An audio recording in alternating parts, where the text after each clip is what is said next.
Iran ইতিমধ্যেই ৬টি পারমাণবিক বোমা তৈরি করতে পারে বলে দাবি করে একটি সাম্প্রতিক শিরোনাম বা বিবৃতি প্রকাশিত হয়েছে, যা তীব্র বিতর্কের জন্ম দিয়েছে এবং দুর্বৃত্ত রাষ্ট্রগুলির অস্ত্র ক্ষমতা সম্পর্কে অতীতের অতিরঞ্জিত সতর্কবার্তার সাথে সাদৃশ্য তৈরি করেছে। যাচাইকৃত প্রমাণের অভাবে এই দাবিটি প্রাক্তন ব্রিটিশ প্রধানমন্ত্রী টনি ব্লেয়ারের ২০০২ সালের কুখ্যাত বক্তব্যের স্মৃতি জাগিয়ে তোলে যে সাদ্দাম হোসেনের ইরাক ২০ মিনিটের মধ্যে যুক্তরাজ্যে আক্রমণ চালাতে পারে। প্রমাণিত দাবি, ইরানের ৬টি পারমাণবিক বোমা তৈরির ক্ষমতা আছে। এই দাবির কোনো নির্দিষ্ট উৎস বা বিশ্বাসযোগ্য গোয়েন্দা সহায়তা নেই।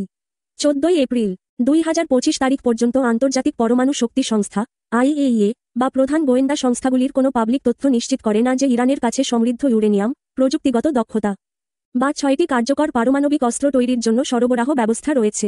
ঐতিহাসিক প্রতিধ্বনি, এই বিবৃতিটি ২০০২ সালে ইরাক যুদ্ধের আগে টনি ব্লেয়ারের দাবির প্রতিফলন, যখন তিনি বলেছিলেন যে সাদ্দাম হোসেন ২০ মিনিটের মধ্যে যুক্তরাজ্যের বিরুদ্ধে গণবিধ্বংসী অস্ত্র WMDs মোতায়েন করতে পারেন।